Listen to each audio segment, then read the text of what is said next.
In late October, President Donald Trump lifted a temporary ban on most refugee admissions, a move that should have cleared the way for more people fleeing persecution and violence to come to the United States. Instead, the number of refugees admitted to the country has plummeted. In the 5 weeks after the ban was lifted, 40% fewer people were allowed in than in the last 5 weeks it was in place, according to a Reuters analysis of State Department data. That plunge has gone almost unnoticed. As he lifted the ban, Trump instituted new rules for tougher vetting of applicants and also effectively halted, at least for now, the entry of refugees from 11 countries deemed as high risk. The latter move has contributed significantly to the precipitous drop in the number of refugees being admitted. The data shows that the Trump administration's new restrictions have proven to be a far greater barrier to refugees than even his temporary ban, which was limited in scope by the Supreme Court. The State Department data shows that the kind of refugees being allowed in has also changed. A far smaller portion are Muslim.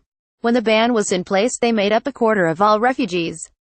Now that it has been lifted, they represent just under 10%.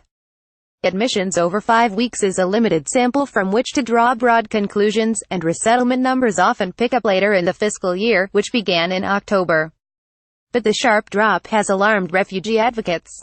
"They're pretty much shutting the refugee program down without having to say that's what they're doing," said Eric Schwartz, president of Refugees International.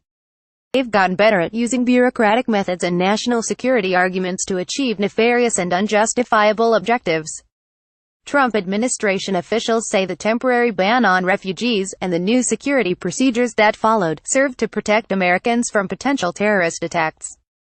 Supporters of the administration's move also argue that the refugee program needed reform and that making it more stringent will ultimately strengthen it. "The program needed to be tightened up," said Joshua Meservey, a senior policy analyst at the Heritage Foundation, a conservative think tank, who formerly worked in refugee resettlement in Africa. "I'm all for strengthening the vetting, cracking down on the fraud, being really intentional on who we select for this, because I think it protects the program ultimately when we do that." A State Department official attributed the drop in refugee admissions to increased vetting, reviews aimed at identifying potential threats, and a smaller annual refugee quota this year of 45,000, the lowest level in decades. Refugee admissions rarely happen at a steady pace and in many years start out low and increase throughout the year. It would be premature to assess the 2018 fiscal year's pace at this point, the official said, speaking on condition of anonymity. Trump has made controlling immigration a centerpiece of his presidency, citing both a desire to protect American jobs and national security.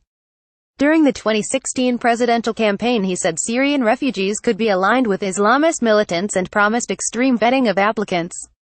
The White House did not respond to a request for comment. New rules. More info after the ban was lifted. The new rules imposed included a requirement that refugees provide 10 years of biographical information, rather than 5 years, a pause in a program that allows for family reunification, and detailed threat analysis and review of refugees from 11 countries. A Department of Homeland Security spokesman said that 90-day review began on October 25, the day after Trump lifted the ban.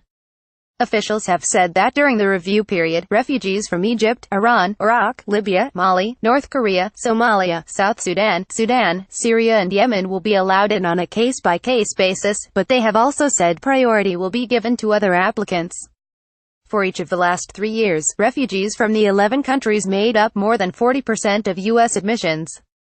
While 9 of the 11 countries are majority Muslim, it is often their religious minorities, including Christians and Jews, who seek asylum in the United States. And in practice, of the 11 countries, only Iran, Iraq, Somalia, South Sudan, and Syria produce refugees who resettle in the United States in meaningful numbers. Trump administration officials have said the 90-day review does not amount to a bar on refugees from the 11 countries. But just as the review launched, the number of refugees coming from those countries ceased almost entirely. In the 5 weeks before the ban was lifted, 587 refugees from the 11 countries were allowed in, despite tough eligibility rules, according to the Reuters review of the State Department data. In the 5 weeks after Trump lifted the ban, just 15 refugees from those countries were allowed in. From all countries, 1,469 refugees were admitted to the United States in the 5 weeks between October 25 and November 28, according to the State Department data. That was 41% lower than during the final 5 weeks of the ban, when nearly 2,500 refugees gained entry. Just 9% of refugees admitted to the United States between October 25 and November 28 were Muslim, and 63% were Christian. In the 5 weeks prior, 26% were Muslim and 55% were Christian. More refugees were allowed in during the period the temporary refugee ban was in place because the Supreme Court, in okaying the ban in June, required refugees with bona fide ties to the United States be exempted. The new rules have been challenged in court, but no rulings have yet been issued. In limbo, each twist in U.S.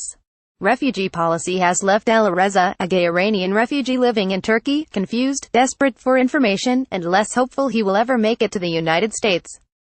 Alireza, 34, had already been interviewed by U.S. officials and was on track for resettlement when Trump issued his first refugee ban in January. He declined to share his last name because his family does not know he is gay, but he shared documents with Reuters on his case to confirm his identity and refugee status. When Trump's ban was initially blocked by federal courts, Alireza was able to continue the vetting process and was close to the point of being resettled. Then came the Supreme Court ruling reinstating the ban, and then the new restrictions replacing the ban. As a refugee from one of the 11 countries targeted for additional scrutiny, he is once again in limbo. Alireza questions the national security logic of the new review. He and his boyfriend of 13 years fled to Turkey in 2014 after facing harassment, beatings and extortion in Iran. Human rights groups say that discriminatory laws in Iran against UAL minorities put them at risk of harassment and violence.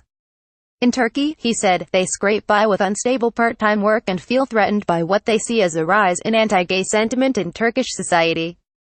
We ourselves have been hurt by the Islamist system in Iran, he said in a recent telephone interview from Eskişehir, in northwestern Turkey.